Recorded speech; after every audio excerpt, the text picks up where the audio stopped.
DC chief Govind Singh Dotasra media से रूबरू हो रहे हैं, क्या कुछ कह रहे हैं सुनिए।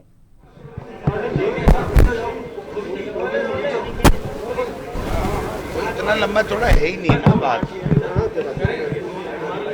हो गया? ओके। हाँ सर, ओके। ए भैया,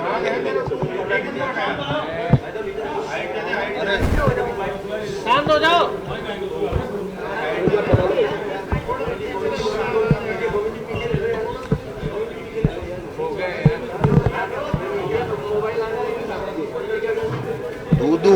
दूदू विधानसभा क्षेत्र के ब्लॉक अध्यक्ष, मंडल अध्यक्ष और बाबूलाल नागर जी साथ में आए थे और इन्होंने जो नया संगठन बना है उसके लिए प्रदेश कांग्रेस कमेटी का आभार जताया और मैंने इनका आभार जताया कि आप सबने मिलकर के एक अच्छा संगठन बनाया है। और अभी पंचायत समिति के चुनाव हुए, उसमें भी उप मुख्यमंत्री के इलाके में भी इन्होंने अच्छी जीत दर्ज कराई है। तो कार्यकर्ताओं में उत्साह था और जोश और उत्साह इनका था कि भाई हम लोग यहाँ आए और प्रदेश कांग्रेस कमेटी में अध्यक्ष से हम लोग मिले, तो मेरे से मिले हैं। मैंने इनको आगाह किया है कि 1.5 साल में जिस प्रकार से जो ये राजस्थान के अंदर सरकार चल रही है, सरकार नाम की कोई चीज़ नहीं है। एक तरीके से राष्ट्रपति शासन जैसे होता है वैसा होता है। जनप्रतिनिधियों का, मुख्यमंत्री जी का कोई रोल सरकार में दिख नहीं रहा है और हर वर्ग त्रस्त है, परेशान है, भ्रष्टाचार का आलम है, कानून व्यवस्था नाम की कोई चीज़ है नहीं। किसान को समय के ऊपर फसल का समय है, उनको खाद बीज मिल नहीं रहा है। और कृषि मंत्री जी पहले कह रहे थे पूरे देश में खाद नकली मिल रही है, बीज नकली बेचे जा रहे हैं।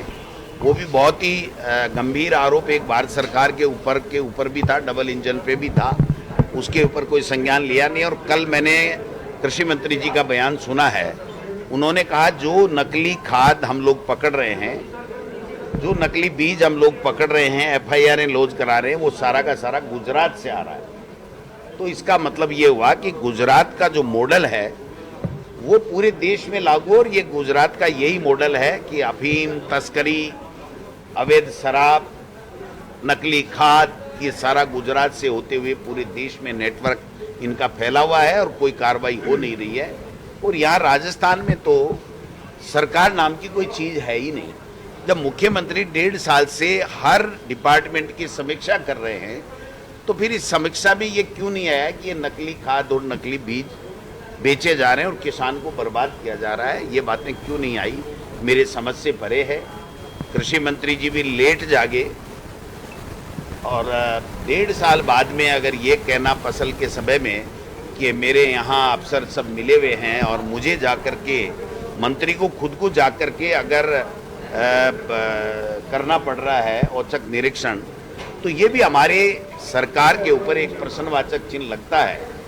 लेकिन इस सबसे बड़ी बात यह है कि किसान को सही असली खाद, असली बीज उचित रेट के ऊपर पर्याप्त मात्रा में कैसे मिले, ये सुनिश्चित कौन करेगा? इसके ऊपर न मंत्री का बयान आ रहा है, न मुख्यमंत्री का बयान आ रहा है।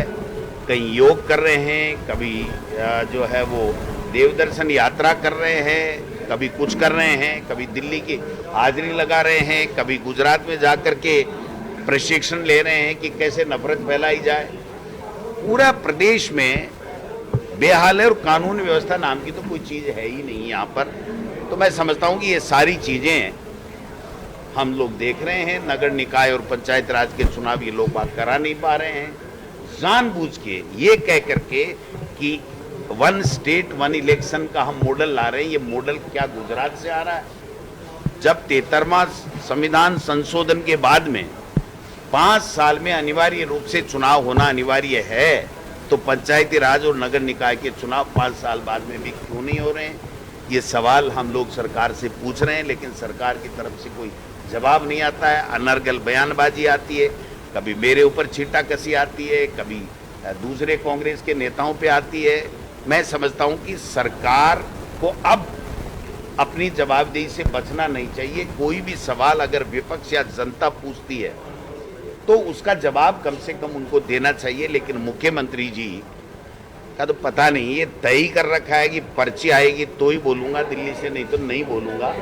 तो फिर जवाब कौन देगा इस पूरे मामले के अंदर? कल अभिषेक चौधरी को गिरफ्तार किया गया, उसका नहीं, अभिषेक चौधरी को कहाँ किया? देखिए, जो मामला था, मैं समझता हूँ कि जिस प्रकार पुलिस ने इस मामले को जो तरीका अपनाया वो मैं उचित नहीं मानता हूँ।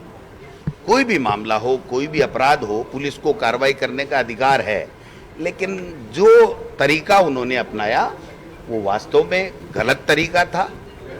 मैं समझता हूं कि कोई भी व्यक्ति को आंदोलन करने का अधिकार है, शांतिपूर्वक वो आंदोलन करे, ये उसके मूलभूत अधिकारों में है, उसको राइट मिला हुआ है।